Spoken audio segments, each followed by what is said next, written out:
The wind carries whispers through the Kentucky woodland, voices long buried by the passing of years. Today, we reach into that forgotten place. The mist-choked hills of Blackwood County, a name found on no modern map. This is the story of Eliza Blackwood and the crows that shadowed her every step. A tale of a village swallowed whole by shadow and secret in the year 1849. Welcome to the liturgy of slaves. The winter of 1849 descended upon Kentucky with uncommon fury. The Cumberland Mountains stood like ancient sentinels, their peaks vanishing into clouds heavy with snow. Cradled between those ageless hills lay the small settlement of Ravenbrook, a village of perhaps 60 souls. No more. They lived on what the stubborn land provided: corn, tobacco, the occasional deer that wandered too close to their hunting grounds.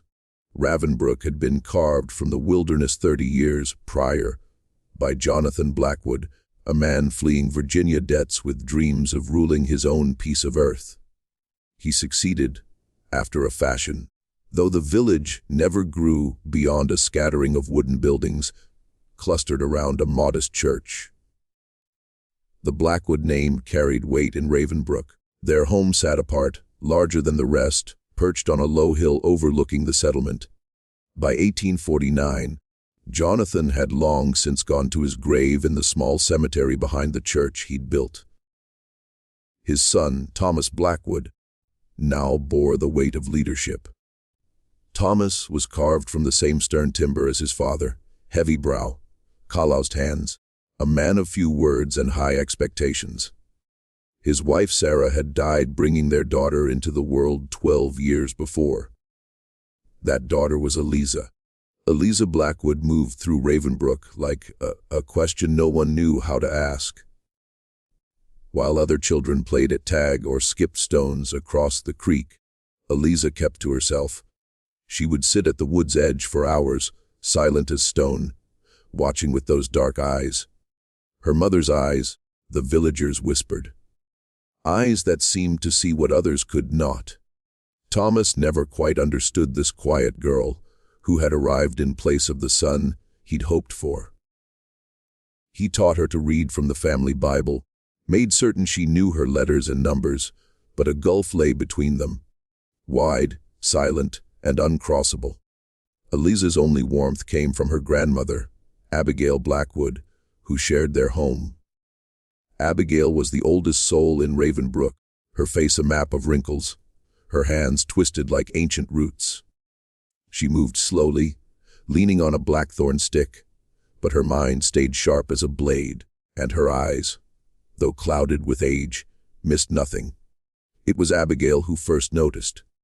She had risen before dawn, as was her custom, and spotted her granddaughter slipping out the back door with something clutched in her small hands. Curiosity drew the old woman after her, watching from a distance as Eliza reached a clearing at the forest's edge. There, she opened her pouch and scattered its contents. Corn kernels, breadcrumbs, bits of meat saved from her own supper. Then she sat on a fallen log and waited, humming a tune Abigail did not recognize. The crows came within minutes. First one, then 3, then a dozen or more. Black wings against the pale morning sky. They descended like ink drops on parchment, gathering around Eliza, pecking at her offering. The girl watched them, her face serene, almost reverent. But it was their behavior that struck Abigail most. They showed no fear of the child. Several perched on the log beside her. One brave bird landed on her shoulder, its beak near her ear as if sharing secrets. Abigail retreated without disturbing the scene. But that evening, as they sat by the fire while Thomas attended the meeting house, she spoke. "I saw you with the crows this morning." Eliza's head snapped up, dark eyes wide with alarm. "Are you going to tell father?" Abigail considered. Thomas was practical to a fault. He'd see no value in wasting food on wild birds. "That depends," she said carefully. "How long have you been feeding them?" "Since winter began," Eliza admitted. "They were hungry, grandmother." The snow covered everything. Birds have survived winters long before you came along. These ones are different. Eliza's voice dropped to a whisper. They talk to me. Abigail's hand stilled. She had heard strange tales in her 73 years. Her own grandmother had spoken of the old country, where birds sometimes carried messages from the other world. Such beliefs had no place in the Ravenbrook church, but they lingered in hearth whispers. "What do they say?" Abigail asked softly. Eliza hesitated, glancing toward the window. "They tell me things about people. What happens when no one is watching?" A chill ran down Abigail's spine. "Such as?" "They told me Mr. Fletcher beats his wife when he drinks. That Mrs. Chambers steals eggs from the miller's hen house. That Reverend Stokes visits the widow Parker at night and calls it pastoral care." Abigail's breath caught. These were secrets a child of 12 should have no way of knowing. Yet each one rang true. She had suspected Tobias Fletcher's violence for years, had noticed Hannah Miller's missing eggs, had observed the Reverend's lingering looks at Sunday services. "The crows see everything," Eliza continued. "They fly over the village all day. They watch from the trees. They remember, and they tell me. Why you?"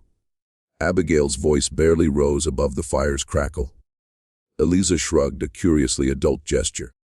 "They say I have the sight, like Mother did." This revelation struck Abigail like a physical blow. Sarah Blackwood had indeed possessed uncanny intuition. A knowing that made some whisper witch behind her back, though never within Thomas's hearing. Abigail had dismissed such talk as ignorance. Now she wondered. "You must be careful, Eliza. People fear what they don't understand. If they knew you spoke with crows—" "I know," Eliza said. "The crows told me. They said people killed a girl in Salem for less, a long time ago." The mention of Salem sent another chill through Abigail. Those trials had ended over a century and a half past, but their shadows stretched long. "Promise me you'll be discreet. Feed your birds if you must, but speak of this to no one else." Eliza nodded solemnly. "I promise, grandmother." And so a secret pact formed between the old woman and the young girl, sealed in flickering firelight on a Kentucky winter's night. Neither could know the darkness that would follow. Darkness black as a crow's wing. February yielded to March, and winter's harsh grip loosened. Snow receded, revealing muddy ground. The creek that had frozen solid for months began to flow again, great sheets of ice crashing against its banks. Spring was coming to Ravenbrook. With the changing season came a shift in the village's mood. Winter had been cruel. Food stores had run low. Illness had claimed 2 of their number. Old Mr. Harrison and the Cooper infant, born too early for this harsh world. But now work beckoned. Fields to plow, seeds to sow, repairs to make. Thomas Blackwood threw himself into labor with grim determination. The previous year's harvest had been poor, and as village head, he felt the weight of responsibility keenly. He spent long days in the fields, returning home after dark, his clothes caked with mud, his face lined with exhaustion. Eliza continued her secret feedings. Indeed, the crow numbers seemed to grow with spring. Where once she'd fed a dozen, now 30 or more gathered each morning in the clearing. The villagers began to notice the unusual concentration of birds. They commented during Sunday services, while trading at the general store. "Never seen so many of those devil birds," Tobias Fletcher remarked one day, spitting tobacco juice. "Bad omen, if you ask me." "Nobody asked you." "Tobias?" Thomas replied curtly. He had no patience for superstition. Birds go where there's food. Must be more worms and such this year. But others were not so easily reassured. The crows grew bolder, perching on rooftops and fence posts, watching villagers with their shiny black eyes. Children claimed the birds followed them to school. Women reported finding feathers on their doorsteps, black as night, arranged as if deliberately placed. Reverend Stokes, a thin man with a perpetual frown, devoted an entire sermon to the birds, drawing from Leviticus to declare crows unclean, creatures detestable in the Lord's eyes. These birds of darkness are harbingers of misfortune. He intoned from his pulpit, his voice rising.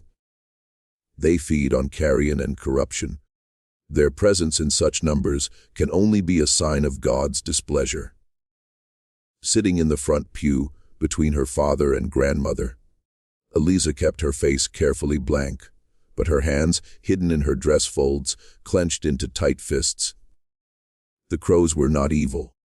They were her friends, her confidants. They brought her gifts sometimes. A pretty pebble, a shiny button lost by someone in the village, once even a silver thimble she'd hidden beneath a loose floorboard in her room. After the service, as the congregation filed into watery sunshine, Eliza felt eyes upon her.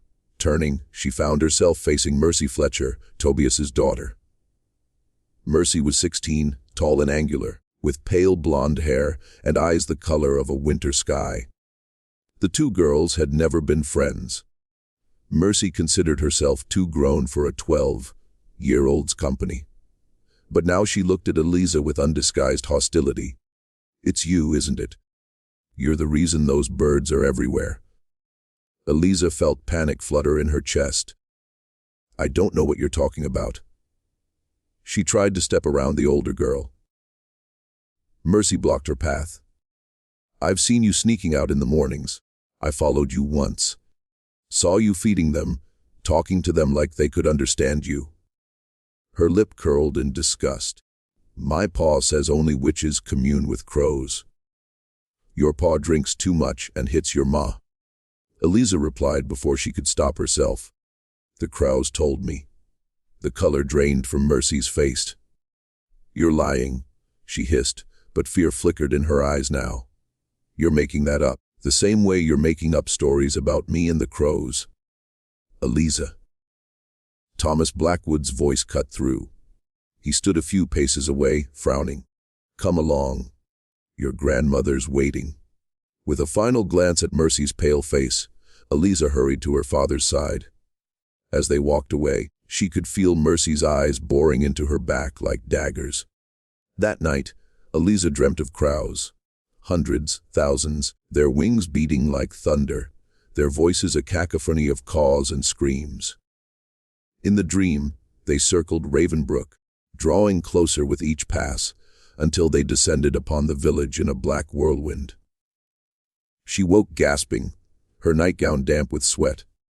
The next morning, she went to the clearing as usual, her pouch filled with offerings. But as she scattered the food, unease settled over her.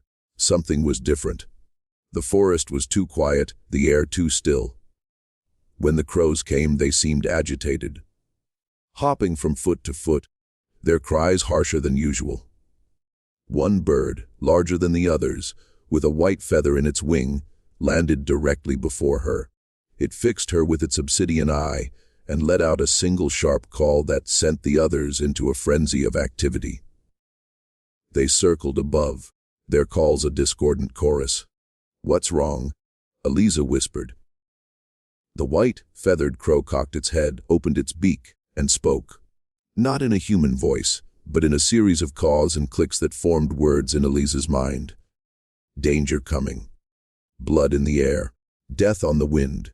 Before Eliza could ask more, the crow took flight, joining its brethren in their circling dance. Then, as one, they flew off toward the village, a river of black wings flowing through the trees. Heart-pounding, Eliza followed, running as fast as her legs would carry her. She emerged from the woods to find the crows settled on every available perch in Ravenbrook. Rooftops, fence posts, the church steeple. The villagers stood in the street, pointing and exclaiming, their faces masks of fear and confusion. At the center stood Reverend Stokes, his black coat making him look like a crow himself. He held a Bible aloft, his lips moving in prayer or exorcism. Beside him stood Mercy Fletcher, Her finger pointed directly at Eliza as she emerged from the trees. "There she is!" The witch who commands the birds. All eyes turned to Eliza. Time seemed to slow as she stood frozen at the village edge, the weight of those stairs pressing down upon her like stones. Then her father was there, pushing through the crowd to stand between her and their accusing eyes. "What nonsense is this?" he demanded, his voice cutting through the murmurs. "Your daughter consorts with these foul creatures," Reverend Stokes said, his thin face flushed with righteous fervor. "Mercy Fletcher witnessed her feeding them, speaking with them, and now they descend upon our village like a plague. Is this true, Eliza?" Thomas asked, turning to look at his daughter. Eliza opened her mouth to deny it, but the words stuck. She had promised her grandmother to be discreet, but she had not promised to lie. And somehow she knew the crows would not respect a liar. "I feed them," she admitted softly. "They're hungry, especially in winter. But I don't command them. They're just birds." A collective gasp went up from the crowd. Thomas's face hardened, his jaw clenching. "Birds," he repeated, "nothing more." "Then why do they gather so?" Reverend Stokes challenged. "Why do they watch us with such intelligence? I tell you, these are not natural birds. They are vessels for something darker. Vessels for witchcraft." Someone called out. "For Satan himself?" added another voice. Thomas raised his hands. "Enough. My daughter is a child, not a witch. She has shown kindness to creatures of God's making. Would you condemn her for that?" A moment of uncertainty rippled through the gathering. Thomas Blackwood was respected, his word carrying weight, but fear is a powerful force, and superstition runs deep in isolated places. "If she is innocent," Reverend Stokes said, his voice silky with challenge, "then let her prove it. Let her send these birds away. If they obey her command to leave, does that not show an unnatural control? And if they don't leave," Thomas countered, "then perhaps we have all overreacted." The Reverend conceded with a thin smile that did not reach his eyes. Thomas turned to Eliza. "Can you make them go?" he asked quietly. Eliza looked up at the crows, their black forms stark against the pale spring sky. Could she send them away? She had never tried to command them before. They came when she fed them, listened when she spoke, but they were wild creatures with wills of their own. Yet as she gazed at them now, she felt a connection, a thread of understanding running between her and the birds. They had come to warn her, to protect her perhaps, and now they were putting her in danger. "Please," she whispered, looking directly at the white, feathered crow perched on the church steeple. "Please go." For a long moment, nothing happened. The crows remained in place, their beady eyes fixed on the gathered villagers. Then, with a sound like thunder, they took flight all at once. Hundreds of black wings beating the air, hundreds of throats calling in a deafening chorus. They circled once, twice, 3 times over the village, then flew off toward the mountains, a dark cloud against the sky. Silence fell over Raven Brook as the last echoes of cawing faded. The villagers looked at each other, then at Eliza, uncertainty written on their faces. She sent them away. Someone murmured. They obeyed her. Another added. Reverend Stokes's face darkened. As Satan's minions would obey their mistress, he said, his voice carrying across the suddenly quiet street. Or as God's creatures respond to kindness. Came another voice, Abigail Blackwood's. The old woman made her way through the crowd, her walking stick tapping a steady rhythm on the packed earth. My granddaughter has done nothing wrong. She has shown compassion to hungry birds in winter. If that is a sin, then I fear we have all misunderstood the teachings of our Lord. The Reverend's mouth twisted, as if he had tasted something sour. But before he could respond, Thomas spoke again. This matter is closed.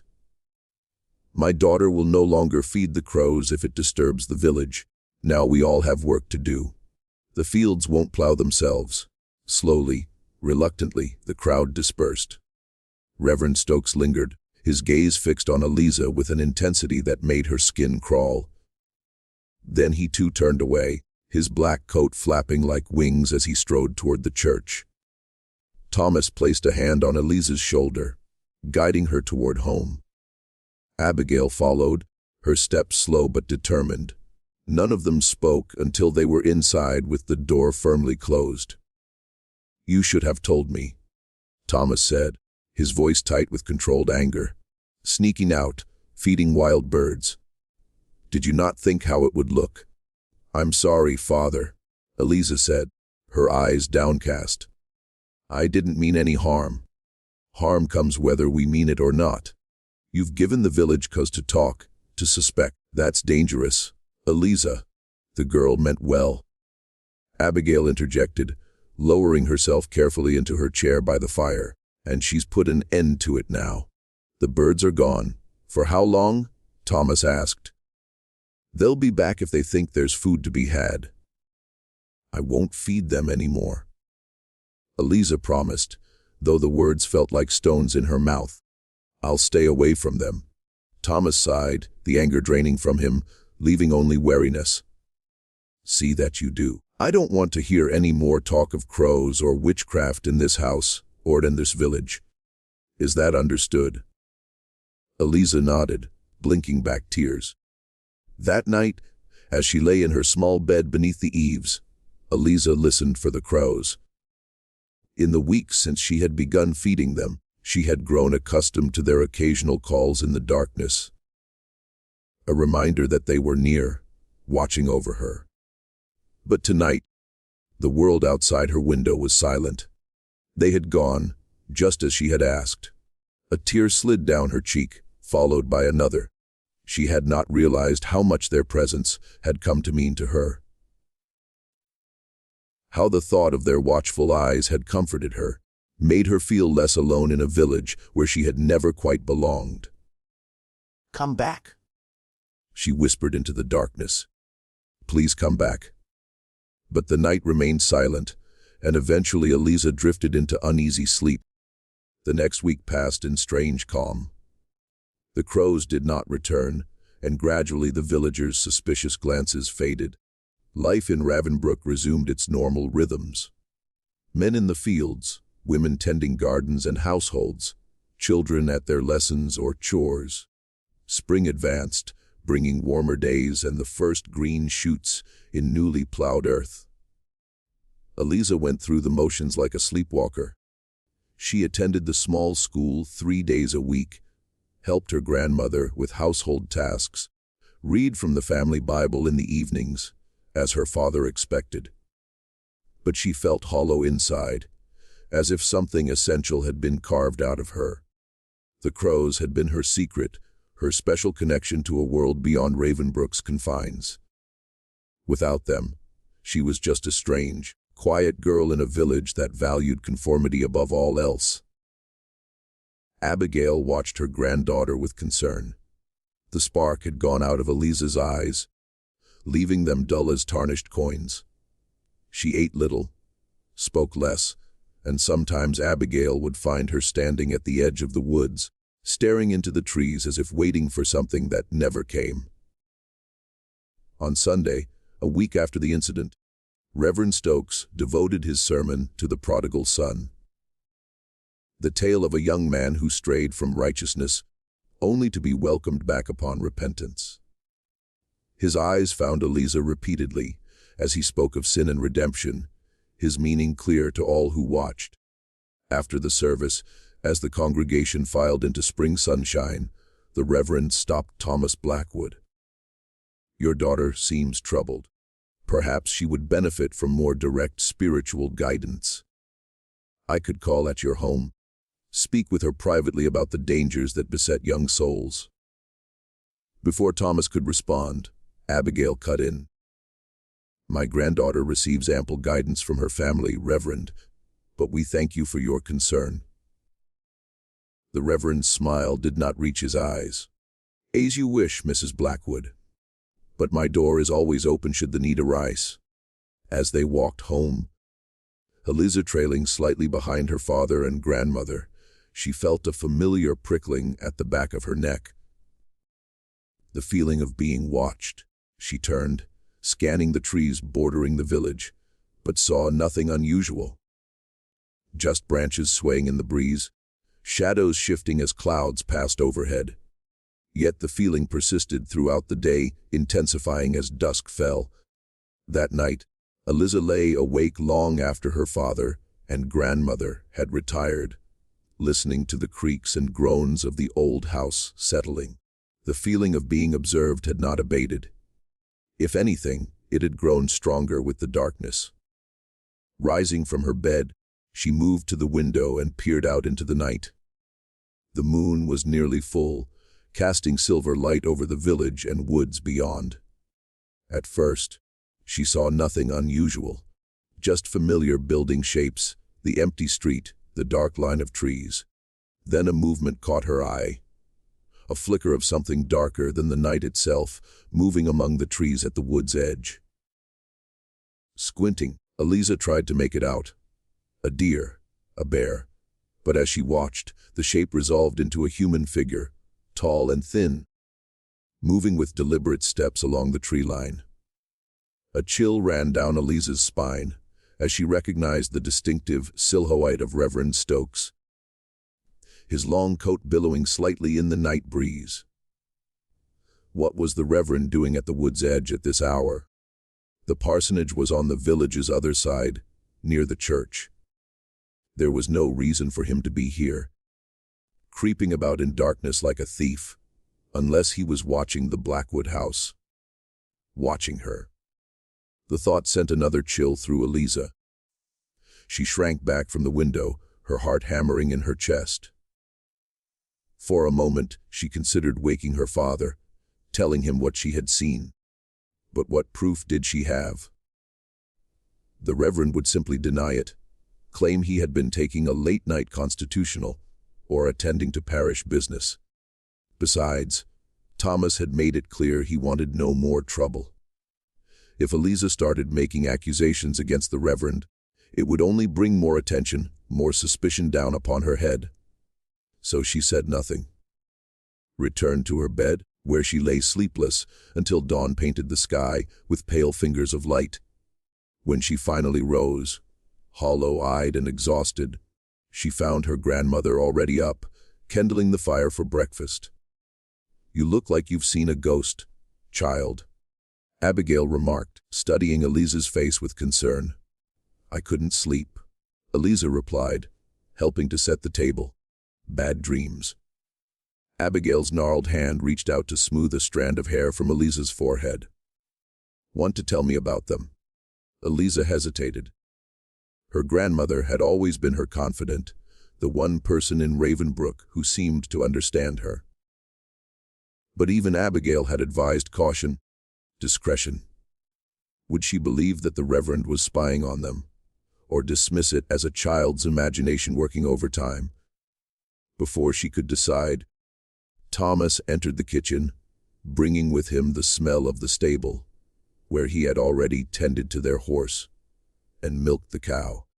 "Storm brewing," he announced, serving himself a bowl of porridge. "Skies the color of a bruise to the west. Might want to bring in the washing early." "Mother." The moment for confidence passed. Eliza ate her breakfast in silence, her thoughts churning like the approaching storm clouds. Something was wrong in Ravenbrook. Something beyond a preacher's late-night wanderings, or a village's superstitious fear of crows. She could feel it in the air. A tension like the moment before lightning strikes. After breakfast, Thomas departed for the fields, determined to work as much as possible before the storm hit. Abigail set about her household tasks while Eliza was assigned to gather eggs from the hen house, then help with the washing.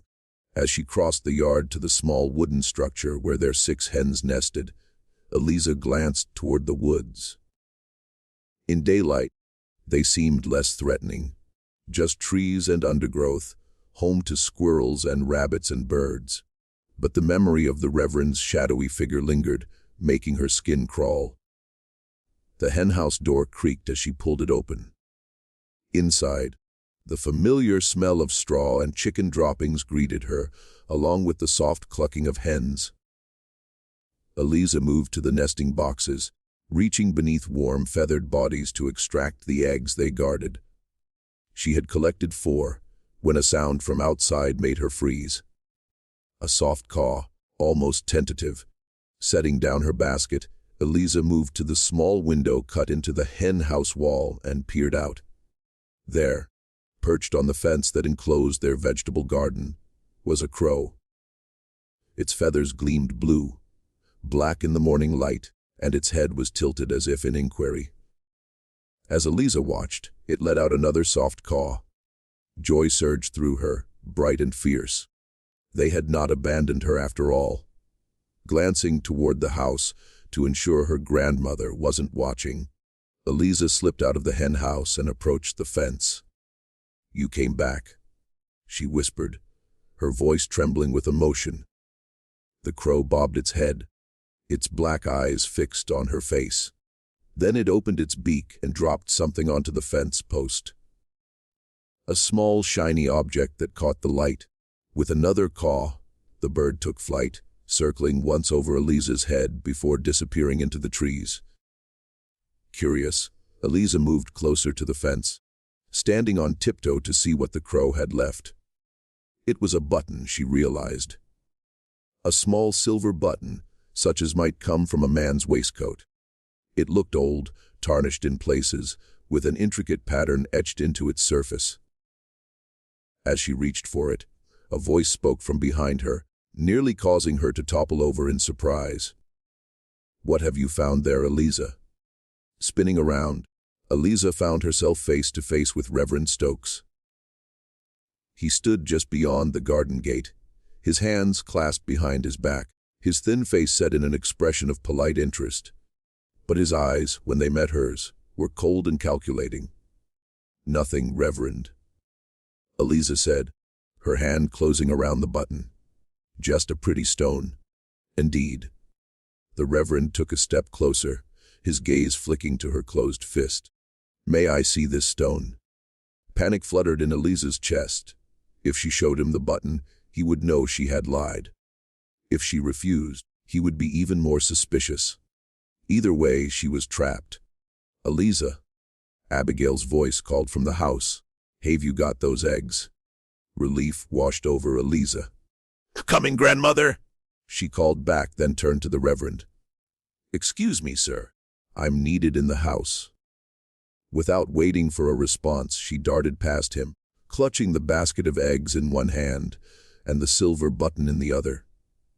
She could feel his eyes on her back as she ran, burning like hot coals.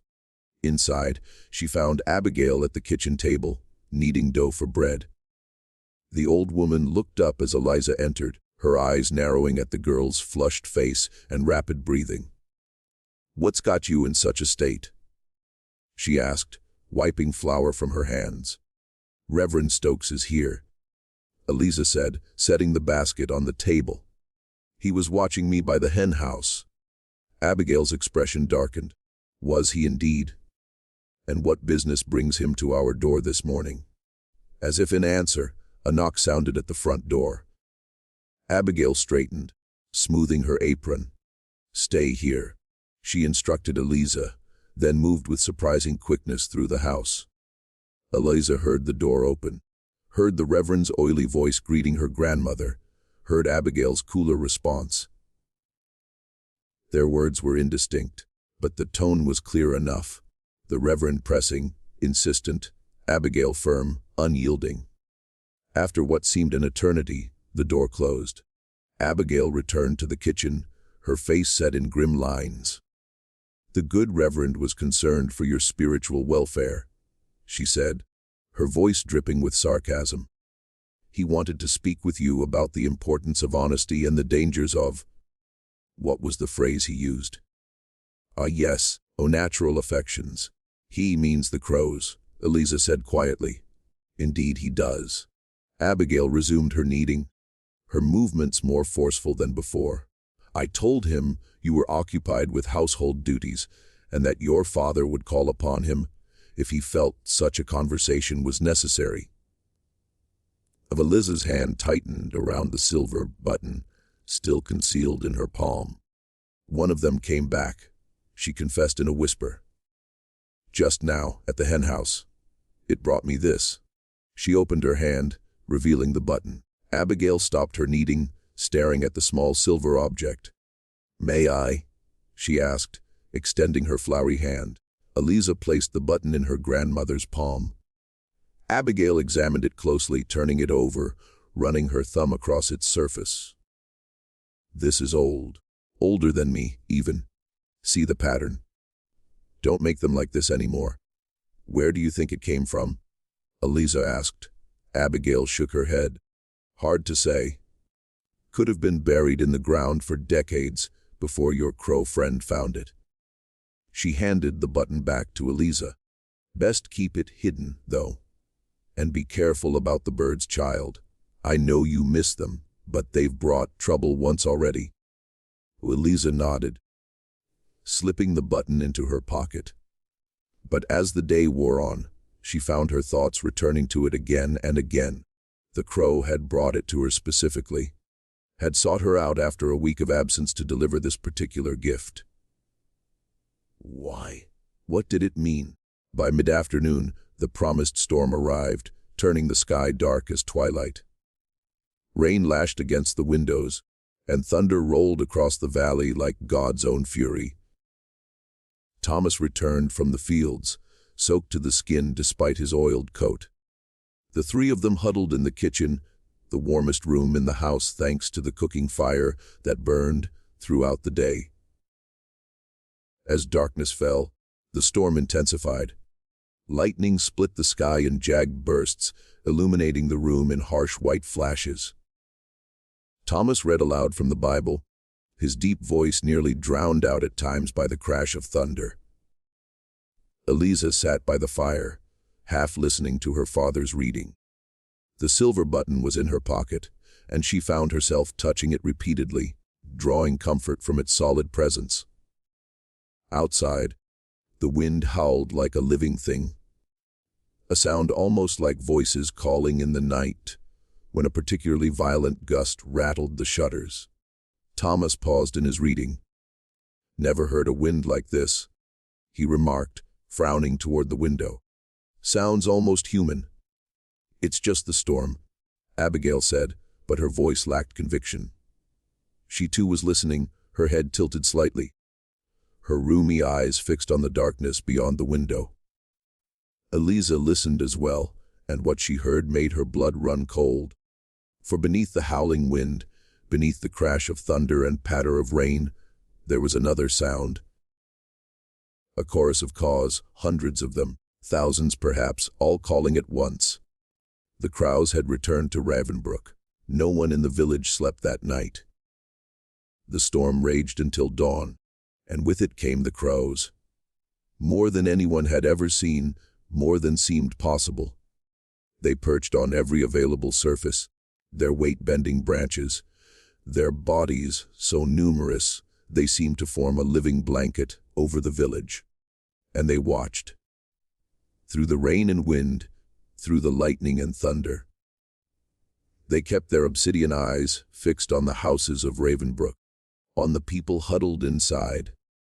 When morning came and the storm finally abated, the villagers emerged to find their world transformed. The ground was littered with black feathers, wet and gleaming in the weak sunlight. The air was filled with the sound of cawing, a constant backdrop to the more mundane noises of village life. Thomas Blackwood stood on his porch, surveying the scene with grim expression. The fields he had so carefully plowed were now churned into mud by the storm. Worse, the crows had descended upon the newly planted corn, pulling up shoots and pecking at seeds. A season's work, undone in a single night. He was not the only one to suffer. Throughout Ravensbrück, reports came of damage. Chicken coops raided, gardens destroyed, even items stolen from washing lines or through open windows. And everywhere, crows watched with what seemed like malicious intelligence. A meeting was called at the church. Every adult in the village attended, leaving children under the care of the oldest youths. Eliza, deemed old enough to mind herself, but too young for the meeting, was instructed to stay in the house with strict orders not to venture outside. But from her window, she could see the procession making its way to the church. Her father and grandmother among them, walking slowly against the mud that sucked at their boots. And she could see the crows following their progress, perching on the church roof, gathering in the cemetery behind it like mourners at a funeral. Something was going to happen. Eliza could feel it in the air, in the restless movement of the birds, in the silver button that seemed to grow warm in her pocket. A decision was being made in that church, a judgment rendered, and somehow she knew it concerned her. Unable to bear the waiting, Eliza slipped out of the house. The yard was empty of crows. They had all gone to the church, as if they too were attending the meeting. Moving quickly, she made her way through the sodden garden and into the woods beyond. The clearing where she had fed the crows was muddy, but beneath an old oak tree, the ground remained relatively dry. Eliza sat on a fallen log, her back against the rough bark of the tree, and waited. For what, she wasn't sure. But the crows had brought her the button for a reason. They had returned to Ravenbrook for a reason. And she needed to understand why. As she sat turning the silver button over and over in her fingers, a rustle in the undergrowth made her look up. Expecting a crow, she was surprised to see instead a rabbit. A large one with tawny fur, its ears alert, its nose twitching as it regarded her. "Hello," Eliza said softly, careful not to make any sudden movements that might frighten the creature. The rabbit took a hop toward her, then another. It stopped just a few feet away, still watching her with its large liquid eyes. Then, to Eliza's astonishment, it spoke. Not in words exactly, but in a series of small movements and twitches that somehow translated into meaning in her mind. "They're coming for you," the rabbit seemed to say. "The men with their guns and their hate. They blame you for the birds." A chill ran down Eliza's spine. "Who's coming?" she asked, though she feared she already knew the answer. The rabbit's ears twitched. "The preacher leads them. The father follows, reluctant but afraid. They will take you to the river." "My father wouldn't hurt me," Eliza protested. But even as she spoke, doubt crept into her heart. Thomas Blackwood was a hard man, a practical man, if he believed his daughter was bringing destruction upon the village. "What should I do?" she asked, her voice barely a whisper. The rabbit hopped closer until it was almost touching her muddy boot. "Follow the crows. They know the way. They remember." Before Eliza could ask what the rabbit meant, a cacophony of caws erupted from the direction of the village. The rabbit's ears shot up in alarm, and without another sound, it bounded off into the undergrowth, disappearing as suddenly as it had appeared. Rising to her feet, Eliza peered through the trees toward Ravenbrook. The church door had opened, and people were spilling out, not in the orderly fashion of a Sunday service, but in a chaotic mass, voices raised in what sounded like anger or fear. And above them, the crows were circling, their calls growing more frantic by the moment. As Eliza watched, one broke from the flock and flew directly toward the woods toward her. It was the white, feathered crow, she realized, the one that had spoken to her before. It landed on a branch just above her head, fixing her with its obsidian eye. "Run," it seemed to say, the word forming in Eliza's mind with crystal clarity. "Run now." Eliza hesitated only a moment. Then, clutching the silver button tightly in her hand, she turned and ran deeper into the woods, away from Ravenbrook, away from the only home she had ever known. Behind her, she could hear voices calling her name. Her father's among them, deep and commanding. But louder still was the sound of the crows. Hundreds of them taking flight at once, following her into the forest like a living shadow. Eliza ran until her lungs burned and her legs trembled. The forest grew denser, the undergrowth more tangled, slowing her progress. But she pushed on, guided by the crows that flew ahead, showing her the path through the trees. Eventually, she had to stop, collapsing against the trunk of a massive oak, her breath coming in ragged gasps. The woods were quiet here, the sounds of pursuit lost in the distance. Above, the crows circled lazily, as if waiting for her to recover her strength. As her breathing steadied, Eliza became aware of her surroundings in a way she hadn't while running. This part of the forest was different. Older, somehow. The trees more gnarled, the undergrowth thicker. Moss covered many of the trunks, and ferns grew in patches, where sunlight managed to penetrate the canopy. But what caught her attention most was a structure half hidden among the trees ahead. A cabin, or what remained of one. Its roof had partially collapsed, and vines crawled up its walls, but it was unmistakably man-made. Curious despite her fear, Eliza approached cautiously. The door hung askew on rusted hinges, and windows gaped like empty eye sockets. It had been abandoned for many years, judging by the state of decay. Yet, as she drew closer, Eliza felt a strange sense of familiarity, as if she had seen this place before, perhaps in a dream. The white, feathered crow landed on what remained of the porch railing, watching her with its head cocked to one side. "Is this where you wanted me to come?" Eliza asked it. The crow gave a single caw that she somehow understood as affirmation. Taking a deep breath, Eliza stepped onto the porch, wincing as the rotted boards creaked beneath her weight. The crow hopped along the railing, leading her to the door. Inside, the cabin was a single room, its contents long since looted or rotted away. A stone hearth dominated one wall, its chimney still intact. A broken table lay on its side in one corner, and the remains of what might have been a bed frame stood against another wall. But it was what lay in the center of the room that drew Eliza's attention. A trap door, half covered by fallen debris. The crow flew to it, landing on a beam that had collapsed across the door. It pecked at the wood insistently, then looked at Eliza with what could only be described as expectation. Moving carefully across the uneven floor, Eliza began to clear away the debris, branches, leaves, the rotted remains of what might once have been a rug. The trapdoor beneath was surprisingly intact, its wood preserved perhaps by the debris that had covered it. An iron ring served as a handle, though it was crusted with rust. Eliza grasped the ring and pulled. The door resisted at first, then gave way with a groan of protesting hinges. A cloud of dust billowed up, making her cough and step back. When it cleared, she found herself looking down into darkness. A cellar or storage space beneath the cabin. The white, feathered crow hopped to the edge of the opening and peered down, then looked back at Eliza with that same expectant gaze.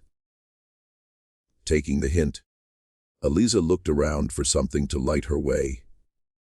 Her gaze fell upon a branch near the hearth, wrapped in what appeared to be the remains of an oiled cloth. A torch left behind by whoever had last occupied the cabin. She retrieved it, hoping against hope that the oil might still be flammable after all these years. In her pocket was a small tin of matches, a birthday gift from her father the previous year, with strict instructions to use them only for lighting candles or the kitchen fire.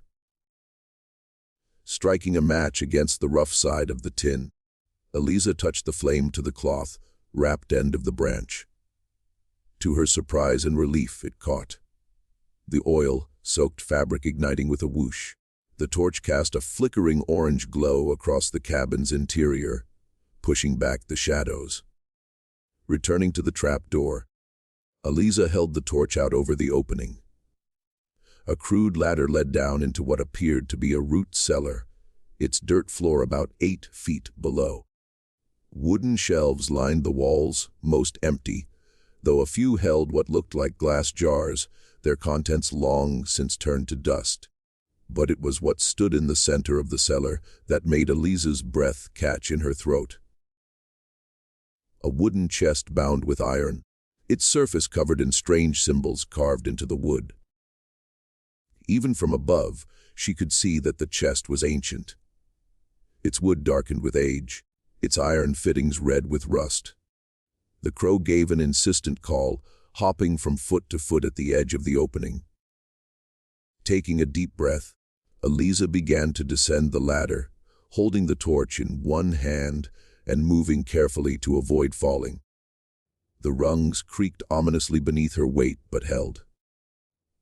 When her feet touched the earthen floor of the cellar, Eliza turned to face the chest. Up close, the symbols carved into its surface were even more intricate. Swirls and lines that seemed to form pictures if she looked at them from the right angle. A bird with outstretched wings, a tree with roots that became snakes, a woman with stars for eyes. The chest's lid was secured with an iron latch, but no lock. With trembling fingers, Eliza lifted the latch and pushed against the heavy lid. It opened with surprising ease, as if the hinges had been recently oiled. Inside lay a book, a massive tome bound in dark leather, its pages yellowed with age. Beside it was a smaller object wrapped in faded red cloth, and scattered around both were dozens of silver buttons, identical to the one Eliza carried in her pocket. With a sense of reverence, Eliza lifted the book from the chest. It was heavier than she expected, and when she placed it on the dirt floor and opened it, she found pages covered in handwritten text, a journal or diary written in a flowing feminine hand. The first page bore a name, Sarah Blackwood. Eliza's heart seemed to stop in her chest. Sarah Blackwood, her mother's name. But her mother had died giving birth to her. How could this book, hidden in an abandoned cabin deep in the woods, bear her name? Unless this had been her mother's cabin. Unless her mother had hidden this book here, along with whatever lay wrapped in the red cloth. With shaking hands, Eliza began to read, holding the torch close to the yellowed pages. I, Sarah Blackwood, formerly Sarah Thorne, commit to these pages the truth that I dare not speak aloud. May whoever finds this understand that what I did out of love and fear in equal measure. The entry was dated April 12, 1837, the year before Eliza was born. Thomas knows nothing of my past, of the gifts that run in my blood. He would not understand.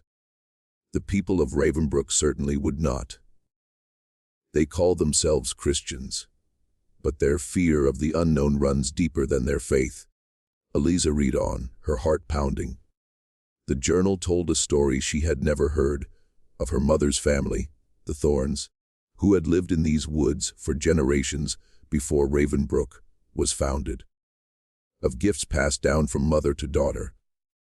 Gifts of understanding, of communion with the natural world, of persecution that had driven them deeper into the forest, away from the settlements that sprang up along the frontier.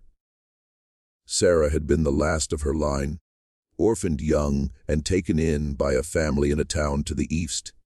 She had hidden her gifts, pretending to be an ordinary girl. And when she met Thomas Blackwood, a young man with ambition and drive, she had seen a chance for a normal life. But the gifts could not be denied forever. After moving to Ravenbrook as Thomas's wife, Sarah had begun to hear the voices again. The animals speaking to her, sharing their secrets.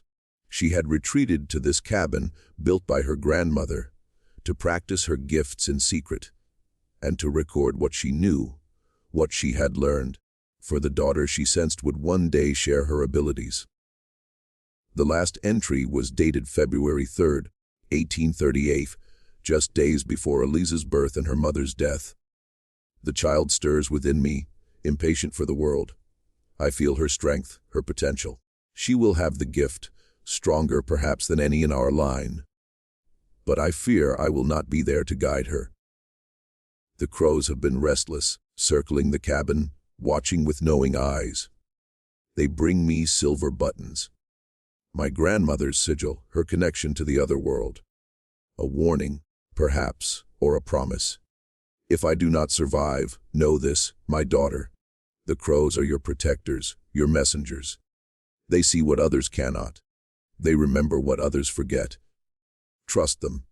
And when the time comes, use what I have left for you. It is your birthright, your power. May it serve you better than it served me. The entry ended there. Eliza sat back on her heels, her mind reeling with revelations. Her mother had been like her, able to hear the animals, to understand their speech. It wasn't witchcraft or madness. It was a gift passed down through generations of women. And the crows had known. They had recognized the gift in Eliza, had sought her out, had protected her in their way. The silver buttons were a sign, a connection to her mother and the women who came before her. With reverent hands, Eliza set aside the journal and reached for the cloth, wrapped object that had lain beside it in the chest. Unwrapping it carefully, she revealed a pendant, a silver crow in flight, suspended from a leather cord. It was exquisitely detailed, each feather distinct, the bird's eye a tiny black stone that caught the torchlight. As Eliza held it, she felt a surge of something powerful, a connection, a recognition. This had been her mother's and her grandmother's before that, a symbol of their gift, their bond with the natural world. With trembling fingers, she fastened the cord around her neck, letting the silver crow rest against her chest. It felt warm against her skin, as if alive. A call from above drew her attention, back to the trapdoor. The white, feathered crow was still there, watching her with its obsidian eye. But now it seemed different, more than just a bird. A messenger, as her mother had written. A protector. "Thank you," Eliza whispered to it, "for bringing me here, for showing me the truth." The crow bobbed its head in acknowledgement. Then it spread its wings and took flight, disappearing from view. But Eliza could hear it calling to its brethren outside. A summoning, a rallying cry, gathering the journal, and as many of the silver buttons as she could fit in her pockets. Eliza climbed back up the ladder. The cabin seemed different now. Less a place of abandonment and more a sanctuary, a connection to her past, to the women whose blood ran in her veins. Outside, the crows had gathered in the trees surrounding the cabin, hundreds of them, watching silently. As Eliza emerged onto the porch, they began to call, their voices rising in a chorus that seemed almost like a greeting, or a pledge of allegiance. The white, feathered crow descended to perch on her shoulder, its weight surprisingly light. In her mind, Eliza heard its voice clearly now, no longer a series of caws, but words as distinct as if spoken by a human tongue. The men come, with fire and hatred. They seek to destroy what they do not understand. Fear clutched at Eliza's heart. My father, too. He follows, though his heart is divided. The preacher leads. His soul is black as sin. Reverend Stokes. Of course it would be him. With his talk of witchcraft and Satan, his cold eyes and colder heart. But that her father would join such a party. What should I do? Eliza asked, her voice small in the vastness of the forest. The crow's voice in her mind was gentle but firm. What your mother could not. What your grandmother dared not. Stand your ground. Claim your power. We are with you, daughter of Sarah. We remember. We protect. As if in affirmation, the crows in the trees let out a collective call. A sound like thunder rolling across the sky. They took flight as one, circling above the cabin in a living whirlwind of black wings. And in that moment, Eliza felt something shift within her, a recognition, an acceptance. This was who she was, daughter of Sarah, heir to a line of women who spoke with animals, who understood the language of the wild. Not a witch, but something older. Something the village, with its narrow faith, could never comprehend. She clutched the silver crow pendant at her throat, feeling its warmth spread through her body. The journal she held close to her chest, her mother's words a shield against the fear that threatened to overwhelm her. "I'm ready," she said, as much to herself as to the crow on her shoulder. "Show me what to do." The confrontation came at dusk. Eliza heard them before she saw them. A group of men crashing through the undergrowth, with all the subtlety of a herd of cattle. Torches flickered among the trees, casting long shadows that danced across the forest floor. She stood on the porch of her mother's cabin, the silver pendant gleaming at her throat, the journal tucked safely in the pocket of her dress. The crows had settled around her, on the roof, on the railings, on the ground at her feet. The white, feathered one remained on her shoulder, a constant presence, a voice of guidance in her mind. First through the trees came Reverend Stokes, his black coat making him seem like a crow himself. A mockery of the real birds that watched his approach with glittering eyes. Behind him came Tobias Fletcher, a rifle clutched in his meaty hands. Then others, men of Ravensbrück, whom Eliza had known all her life, Mr. Miller, whose eggs Mrs. Chambers stole, John Cooper, who had lost his infant son to winter's chill, Samuel Parker, brother to the widow the Reverend visited at night, and finally Thomas Blackwood, his face a mask of conflicting emotions, fear, anger, confusion, and beneath it all, a father's love warring with a community's expectations. They stopped at the edge of the small clearing surrounding the cabin, their torches casting flickering light across the scene. The dilapidated structure, the young girl standing before it, and the hundreds of crows surrounding her like a living mantle. "Eliza," Thomas called, his voice strained. "Come away from there. Come home." Before Eliza could respond, Reverend Stokes stepped forward, his Bible clutched in one hand like a weapon. "See how the devil's minions surround her. See how she commands them. This is no natural power, but witchcraft most full. She's just a child." Thomas protested, but his voice lacked conviction. "A child possessed," the Reverend countered. "A vessel for evil. You saw what those birds did to our village, to our crops. This cannot be allowed to continue." As the men argued, Eliza felt a strange calm settle over her. The initial fear had faded, replaced by a certainty, a knowledge of what she must do. The white, feathered crow on her shoulder murmured in her mind, guiding her, reminding her of the power that was her birthright. "I am not a witch," she said, her voice carrying clearly across the clearing. "And these are not the devil's minions. They are crows, creatures of God's making, as am I." "Blasphemy," Reverend Stokes hissed. "To claim the Lord would create such an abomination. A child who speaks with beasts, who commands them to do her bidding." "I don't command them," Eliza replied evenly. "I understand them. They understand me. It is a gift passed down through my mother's blood." At the mention of Sarah, Thomas's head snapped up, his eyes widening. "What do you know of your mother?" he demanded. In answer, Eliza withdrew the journal from her pocket, holding it up for him to see. "I know she came here, to this cabin built by her grandmother. I know she wrote down her story, her truth, for me to find. I know she had the same gift I have, the gift to hear the voices of animals, to understand their speech." Thomas took a step forward, his face pale in the torchlight. "That's not possible. Sarah never." He trailed off, his certainty faltering. "She never told you." Eliza finished for him. "She was afraid. Afraid of what you would think. Afraid of what the village would do if they knew." With good reason. Reverend Stokes cut in. Such powers are an affront to God's natural order. They can come only from Satan himself. They come from my blood. Eliza countered. From my mother and her mother before her, back through generations of women who lived in these woods long before Ravenbrook was founded.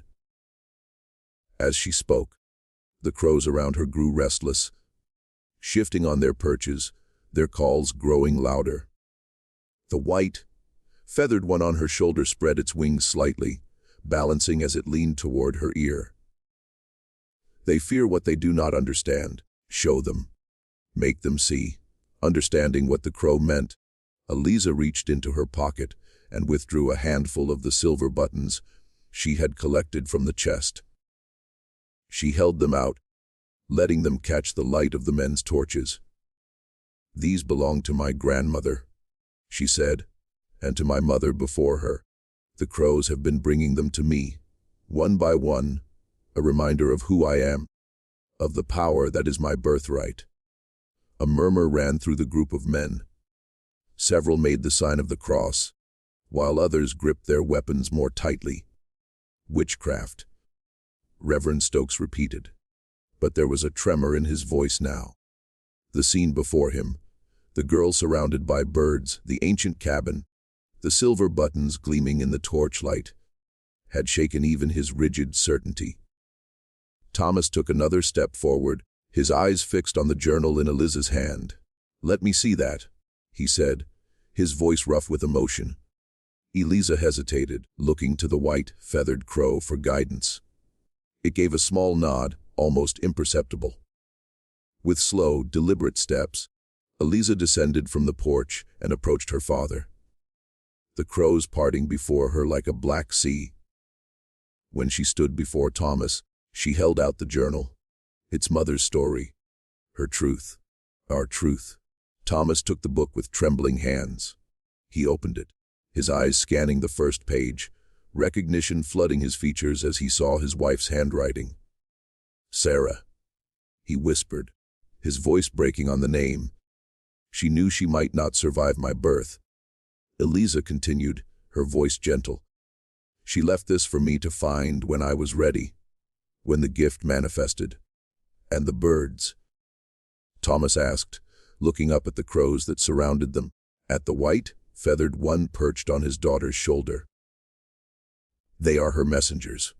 They remember her, and those who came before. They led me here, to her cabin, to her legacy. Enough of this." Reverend Stokes's voice cracked like a whip. He strode forward, reaching for the journal in Thomas's hands. "This is blasphemy and witchcraft. The book must be burned, and the girl."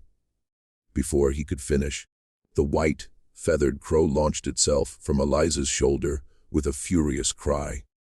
It flew directly at the Reverend's face, its talons extended, its beak open in a screech of rage. The man stumbled backward with a cry of alarm, his arms raised to protect himself.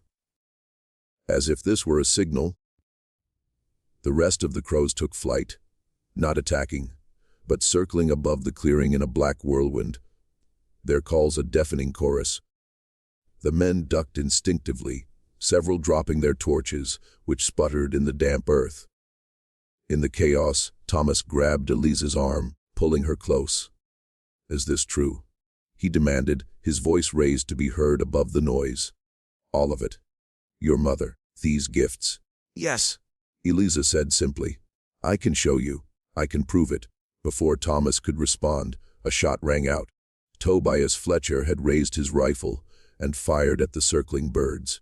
A crow fell, its body tumbling through the air to land with a soft thud at Eliza's feet. Silence fell, sudden and complete. The crows ceased their calls, though they continued to circle overhead. Thomas's grip on Eliza's arm tightened protectively. Eliza stared down at the fallen crow. Its black feathers spilled against the earth, a small pool of blood forming beneath it. Something cold and hard formed in her chest. A knot of grief and rage intertwined. The white, feathered crow returned to her shoulder, its voice urgent in her mind. "Now. Show them now. Your power. your truth, understanding what she must do. Eliza gently freed herself from her father's grip and knelt beside the fallen bird. She placed her hands on either side of its still form. Closing her eyes, the silver pendant at her throat grew warm, almost hot, against her skin. "Return," she whispered. "Return to the sky, to your brothers and sisters. Your time is not yet done." For a moment, nothing happened. Then, beneath her hands, the crow stirred. Its wings twitched. Its eyes opened, black beads staring up at her with recognition. With a soft caw, it righted itself, shaking out its feathers as if awakening from sleep. The blood that had pooled beneath it was gone. The wound closed as if it had never been. With a flap of its wings, the crow took flight, rejoining the flock circling above. Gasps and cries of astonishment rose from the men. Reverend Stokes fell to his knees, his Bible clutched to his chest, his face a mask of terror. Tobias Fletcher dropped his rifle, as if it had burned him. The others crossed themselves or muttered prayers. Thomas stared at his daughter, his expression a mixture of awe and fear. "How?" he whispered. Eliza rose to her feet, feeling a strange power flowing through her. A connection to the earth beneath her feet, to the crows above, to the legacy of women whose blood ran in her veins. It's the gift. The power to understand, to heal, to connect. Not witchcraft. Something older. Something true. She turned to face the men of Ravensbrück. These neighbors who had come with torches and guns to drive her out, or worse. "I am not your enemy, nor are the crows.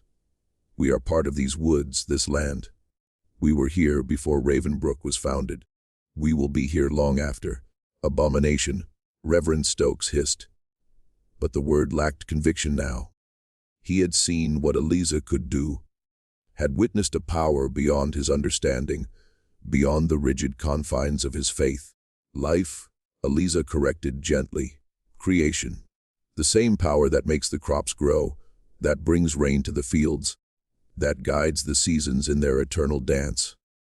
I am a daughter of these woods, as my mother was before me. I mean no harm to Ravensbrück or its people." She turned to her father, her dark eyes, Sarah's eyes, meeting his. "I cannot return to the village.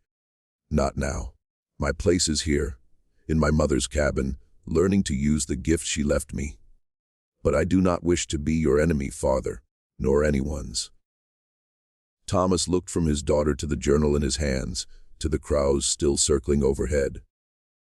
12 years of belief, of certainty about who his wife had been, who his daughter was, crumbled in the face of this new reality. "The crops," he said at last, his voice rough. "The crows destroyed our crops. They were protecting me," Eliza explained. "They sensed the hostility in the village, the suspicion. They reacted as they thought best." She glanced up at the circling birds. "But they can help as well as harm. They can watch for pests, warn of storms, guide hunters to game. If the village will accept me, accept us, for what we are." Thomas was silent for a long moment, weighing his daughter's words against a lifetime of belief. Then, slowly, he nodded. "I cannot speak for all of Ravensbrück, but I can speak for myself. You are my daughter, Sarah's daughter. Whatever gifts you possess, whatever legacy she left you, they are part of who you are. And he swallowed hard. I would know my daughter, not drive her away in fear." Reverend Stokes rose to his feet, his face contorted with rage. "This is madness. The girl is a witch. Her birds are agents of Satan. Would you turn your back on God, on your faith, for such abomination?" "I turn my back on nothing," Thomas replied, his voice steady now, "except perhaps your narrow understanding of God's creation. Reverend, my daughter has shown more grace and wisdom today than many who claim to speak for the Lord." A murmur ran through the gathered men. Not of agreement, necessarily, but of uncertainty. They had come expecting to find a child possessed, a witch in need of exorcism or worse. Instead, They had found a girl who could speak with birds, who could heal with a touch, who claimed a legacy older than their village. "I'll not be part of this heresy," the Reverend declared, backing away. "Those who stand with God, with the true faith, come with me now. Leave this place of darkness." He turned and strode into the trees, his black coat flapping like wings.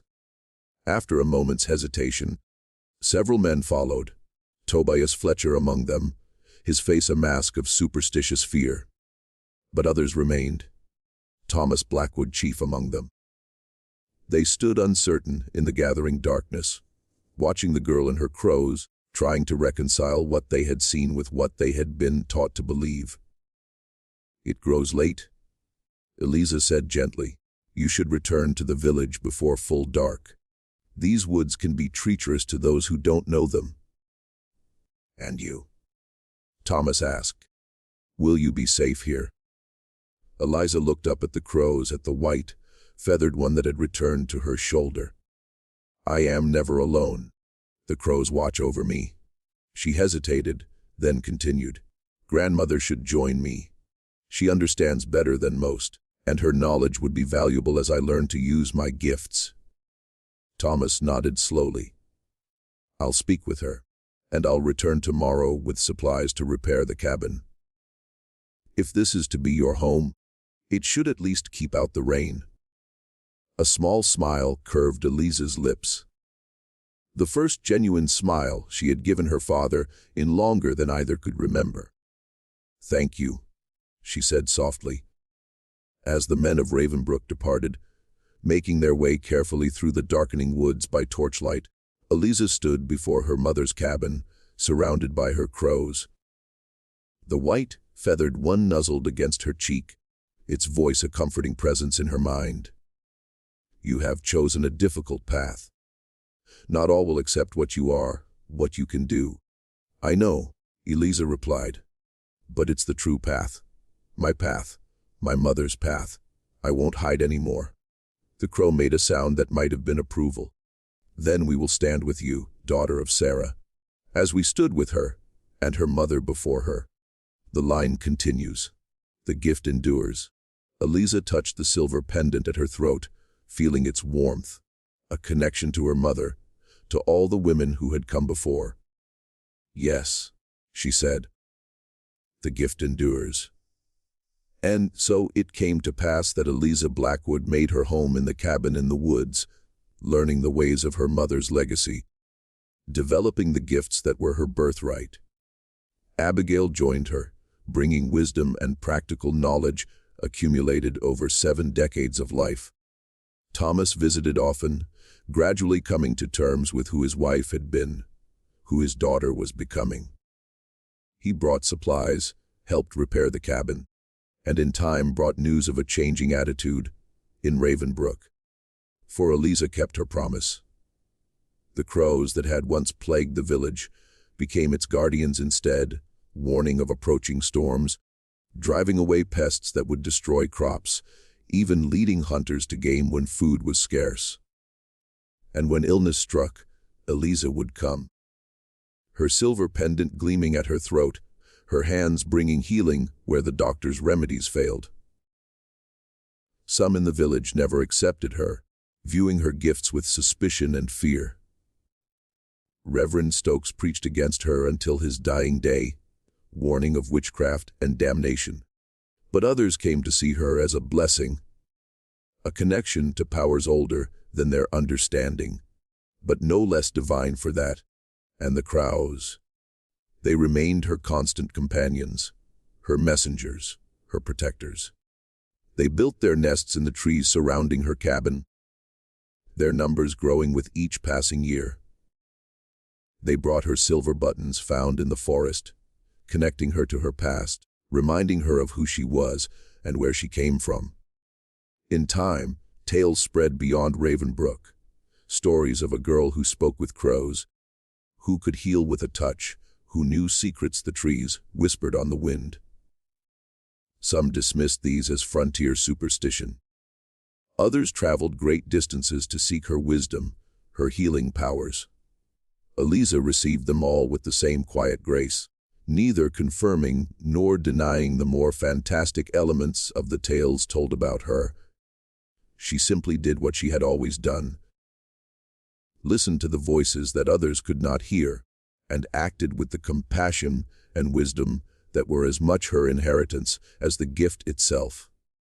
And if in later years travelers reported a strange sight in the Kentucky wilderness, a cabin surrounded by crows, inhabited by a woman with eyes dark as midnight and a silver pendant at her throat, well, such stories were common on the frontier. Tales to be told around campfires, to be believed or disbelieved according to one's inclination. But those who had lived in Ravenbrook knew the truth. They had seen the girl who fed the crows. They had witnessed her power, her connection to something beyond ordinary understanding. And when, many decades later, a team of surveyors came upon the ruins of a village in the Kentucky hills, they found it littered with beaks and bones. The remnants of countless crows that had lived and died in that place, guarding the memory of a girl who had once called them friends. That village was Ravenbrook. And its story, like the crows that once watched over it, endures. A whisper on the wind, a tale passed down through generations, a reminder that there are powers in this world beyond our understanding. Gifts that connect us to the wild heart of creation in ways both terrible and beautiful. The wind still whispers through the Kentucky woodlands, carrying tales long forgotten by time. And somewhere among the ancient trees, the crows still gather, watching, remembering, waiting for the next daughter of Sarah to awaken to her gifts. Welcome to the liturgy of slaves. Until next time, sleep well if you can.